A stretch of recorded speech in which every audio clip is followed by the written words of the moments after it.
Everyday ബ്ലെസ്സിങ്ങിലേക്ക് സ്വാഗതം. ദൈവത്തിൻ്റെ ഒരു ശബ്ദം എല്ലാ ദിവസവും രാവിലെ ഇന്നും ദൈവത്തിൻ്റെ ശബ്ദം കേൾക്കുവാനായി ഒരുങ്ങാം. തിരുവചനം പഴയ നിയമത്തിൽ ഇങ്ങനെ പറയുന്നു, ഒരു കൂട്ടുകാരനെ പോലെ മോശ ദൈവത്തോട് നടന്നു സംസാരിച്ചു. അങ്ങനെയാണെങ്കിൽ ആമേൻ, അങ്ങനെ നടന്ന മോശ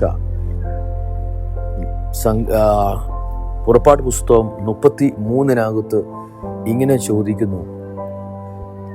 അതിൻ്റെ 12 മോശ യഹോവയോട് പറയുന്നത്, ഈ ജനത്തെ കൂട്ടിക്കൊണ്ടു പോകുക എന്ന് നീ എന്നോട് കൽപ്പിച്ചല്ലോ, എങ്കിലും ആരെയാണ് എന്നോട് കൂടെ അയക്കുന്നതെന്ന് അറിയിച്ചില്ല. എന്നാൽ ഞാൻ നിന്നെ അടുത്തറിഞ്ഞിരിക്കുന്നു, എനിക്ക് നിന്നോട് കൃപ തോന്നിയിരിക്കുന്നുവെന്ന് നീ അരുളി ചെയ്തിട്ടുണ്ടല്ലോ. ആകയാൽ എന്നോട് കൃപയുണ്ടാകുന്നുവെങ്കിൽ നിന്റെ വഴി എന്നെ അറിയിക്കണമേ. മോശ യഹോവയായ ദൈവത്തോട് ചോദിക്കുന്ന ഒരു ചോദ്യമുണ്ട്, നിന്റെ വഴി എന്നെ അറിയിക്കണമേ. ഇന്ന് ഈ ഒരു കാലഘട്ടത്തിൽ നമ്മൾ യാത്ര ചെയ്യുമ്പോൾ ദൈവത്തിൻ്റെ വഴി നമ്മൾ തിരിച്ചറിഞ്ഞില്ലെങ്കിൽ നമുക്ക് യാത്ര ചെയ്യാൻ ബുദ്ധിമുട്ടാണ്. കർത്താവ്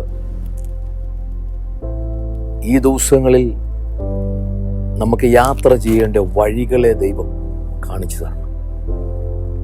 മോശയോട് കൽപ്പിച്ചതുപോലെ നീ പോകേണ്ട വഴിയെ ഞാൻ നിനക്ക് കാണിച്ചു തരും.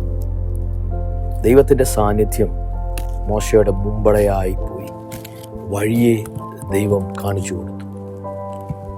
ഇന്ന് ഒരു കൂട്ടം യുവാക്കൾ, ഞാൻ പല യൗവനക്കാരെ പരിചയപ്പെട്ടിട്ടുണ്ട്, പല ദൈവദാസന്മാരെ ഞാൻ പരിചയപ്പെട്ടിട്ടുണ്ട്, അവരോടൊക്കെ നടന്നിട്ടുണ്ട്. ഇന്ന് ഞാൻ മനസ്സിലാക്കുന്ന ഒരു കാര്യം, പല സഭകളിൽ ഒത്തിരി യൗവനക്കാരുണ്ട്. കഴിഞ്ഞ ദിവസം എന്നോടൊരു യൗവനക്കാരൻ ദൈവദാസനെ വിളിച്ചിട്ട് ചോദിച്ചതാ, ഞാൻ ജോലി ചെയ്യുന്നുണ്ട്, പക്ഷേ കഴിഞ്ഞ ദിവസം ഒരു പ്രവാചകൻ എന്നോട് പറഞ്ഞു, എൻ്റെ ജോലിയെ ദൈവം ചേഞ്ചാക്കും. പുള്ളി ശുശ്രൂഷ ചെയ്യുന്ന ദൈവദാസനാണ്. പുള്ളിയെ തന്നെ വിളിക്കുന്നത്, ആ ദൈവദാസനെ തന്നെ വിളിക്കുന്നത് പ്രവാചകൻ എന്നാണ് വിളിക്കുന്നത്, പ്രോഫിറ്റ്.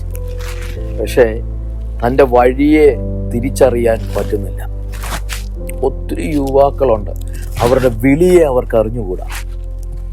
ഇന്ന് മിക്ക സഭകളിലും ഒത്തിരി യൗവനക്കാർ വലിയ വലിയ പ്ലാറ്റ്ഫോമിൽ നിന്ന് പ്രസംഗിക്കുന്ന ദൈവദാസന്മാർ കൂടെ ഉണ്ട്. അവരുടെയൊക്കെ കൂടെ നിൽക്കുന്ന യൂത്തിനെ പിടിച്ച് നിർത്തി ചോദിച്ചു കഴിഞ്ഞാൽ അവർക്ക് അവരുടെ വിളിയും തെരഞ്ഞെടുപ്പും അറിഞ്ഞുകൂടാ, അവരുടെ വഴി അറിഞ്ഞുകൂടാ. ചുമ്മാ എഴുന്നേറ്റ് എന്തെങ്കിലുമൊക്കെ വിളിച്ചു പറയുക, പ്രവചിക്കുക, ഇതൊക്കെ അങ്ങ് ചെയ്തുകൊണ്ട് നടക്കുക. വഴി തിരിച്ചറിയുന്നത് ദൈവത്തിൻ്റെ കരത്തോട് ചേർന്ന് നടന്നാലേ പറ്റത്തുള്ളൂ. മനുഷ്യനോട് ചേർന്ന് നടന്നാൽ മനുഷ്യൻ ചതിക്കും. ഇന്ന് ദൈവത്തോട് ചേർന്ന് നടക്കാം. നമ്മുടെ അടുത്ത് വരുന്ന യുവാക്കളോട് ഞാൻ പറയാറുണ്ട്, ദൈവവുമായി സമയം ചെലവഴിക്കുവാൻ, spend time with the lord more than spending time with man. മനുഷ്യനോട് സമയം ചെലവഴിക്കുന്നതിനേക്കാൾ ദൈവവുമായി സമയം ചെലവഴിക്കുക. ദൈവം നിന്നെ വഴിയെ കാണിച്ചു തരും.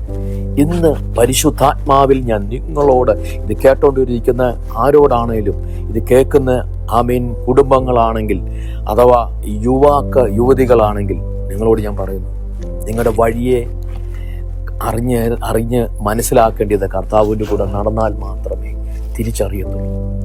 Spend time with the Lord. God will show the way, which way you have to go. Hallelujah. ഇന്ന് ഈ വചനങ്ങളാൽ ദൈവം നിങ്ങളെ അനുഗ്രഹിക്കുമാറാകട്ടെ. God bless you.